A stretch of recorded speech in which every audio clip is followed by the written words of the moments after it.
Hello my friend, welcome to the session. आज हम बात करेंगे फूड क्रेविंग्स क्या है और फूड क्रेविंग्स में किस तरह से बुद्धि का खजाना छिपा हुआ है। क्या आपने कभी बिना भूख के भी कुछ खाने की तगड़ी इच्छा महसूस की है? बिना भूख के, जैसे अचानक से कुछ मीठा चटपटा या माँ के हाथ की कोई डिश। यह सिर्फ स्वाद की बात नहीं होती, इसमें छुपा होता है आपके शरीर और मन का एक सिग्नल। सवाल यह नहीं है कि आप क्या खा रहे हैं, असली सवाल है क्यों खा रहे हैं। ये जानना काफी आवश्यक है।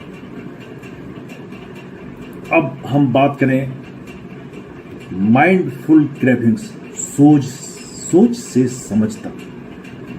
क्रेविंग सिर्फ शरीर की जरूरत नहीं होती, यह एक भावनात्मक कॉल भी हो सकता है। स्ट्रेस हो तो चॉकलेट, अकेलापन हो तो मिठाई और बचपन की यादें हो तो माँ का खाना। ये एक भावनात्मक कॉल है, हमें दबाना नहीं है, समझना जरूरी है। जब आप क्रेविंग से डरने की जगह उससे दोस्ती करेंगे तो आप खुद से जुड़ जाएंगे। यह आपके आत्मा की पुकार होगी और तब आप जुड़ेंगे खुद से और जान पाएंगे कि आपका दिल, आपका दिमाग क्या चाह रहा है। डाइट कल्चर कहता है कंट्रोल करो,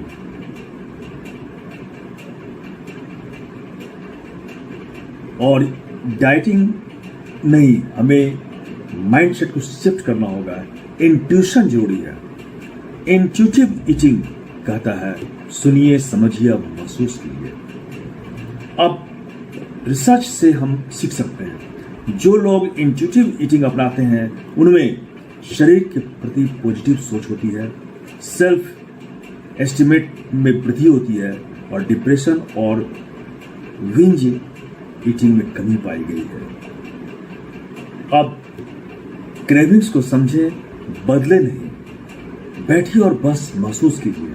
क्रेविंग आई, रुकिए, पूछिए ये कहां से आई, क्रेविंग कहां से आई।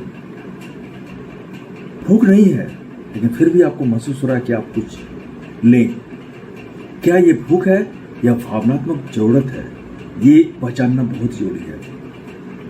इसके वैकल्पिक तरीके क्या है?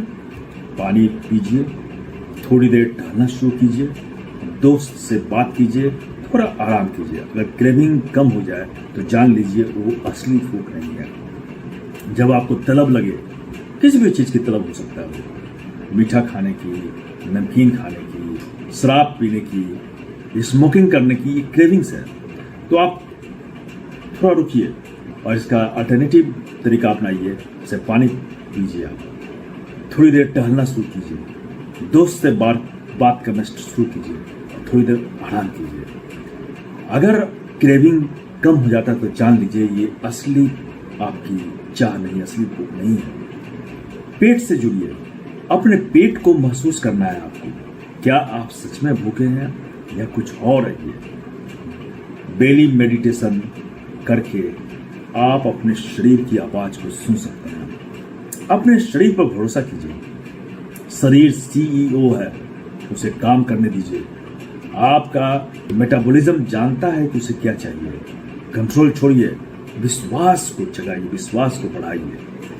शरीर के सिग्नल्स को पहचानिए। शरीर हर समय बात कर रहा होता है, कभी भूख के जरिए, कभी क्रेविंग के जरिए, पर हम टीवी, मोबाइल और स्ट्रेस में इतने उलझे होते हैं कि सुन नहीं पाते हैं। शरीर की जरूरत को हम समझ नहीं पाते हैं। तो सेलिब्रेट करें, डरे नहीं। क्रेविंग कोई दुश्मन नहीं है, शरीर की भाषा है। Craving means connection. Craving means connection. पूछिए, मैं किस चीज के लिए भूखा हूं? प्यार के लिए, आराम के लिए, अटेंशन के लिए, वैलिडेशन के लिए या कनेक्शन के लिए? जब आप असली भूख को समझ लेते हैं तो खाना सिर्फ खाना रह जाता है, बचाव का तरीका नहीं। ये सिर्फ खाना होना चाहिए, बचाव का तरीका नहीं होना चाहिए। अपने पसंदीदा खाने को घर में रखें, रिस्ट्रिक्शन नहीं करें, नॉर्मलाइजेशन करें। जब खाना फॉरबिडन फ्रूट नहीं होता, क्रेविंग का असर भी कम हो जाता है। ईटिंग रिचुअल्स, रोथ में गोल्डन रूल्स, भूख लगने पर ही खाइए। ये ईटिंग रिचुअल्स होने चाहिए। शांति से बैठ कर खाइए, बिना डिस्ट्रैक्शन से खाइए। मोबाइल और टीवी देखते हुए मत खाइए, बिना डिस्ट्रैक्शन के खाइए। शरीर की चाहत को सुनिए, तृप्ति तक खाइए, ओवर नहीं। जब आपको लगे आप तृप्त हो गए हैं, नहीं खाइए। दूसरों के सामने भी खाइए, गिल्ट नहीं, आनंद और उत्साह के साथ खाइए। कोई गिल्ट नहीं, कोई दुख नहीं, आनंद और उत्साह के साथ खाइए। क्रेविंग आपकी कमजोरी नहीं है, आपके आत्मा की आवाज है। जब आप डाइटिंग छोड़ते हैं, आप अपना भीतर का विश्वास वापस पाते हैं। अगली बार जब भी कोई क्रेविंग हो तो रुकिए और पूछिए, क्या मैं सच में भूखा हूं या कुछ और चाहिए। इस तरह से आप अपने आप में बदलाव पाएंगे। आप किस इमोशन में सबसे ज्यादा खाना खाते हैं, ये जरूर आप एसेस कीजिए। स्ट्रेस में, हैप्पीनेस में, लॉनलीनेस में और टैडनेस में किस समय आप ज्यादा खाना खाते हैं। और फिर आप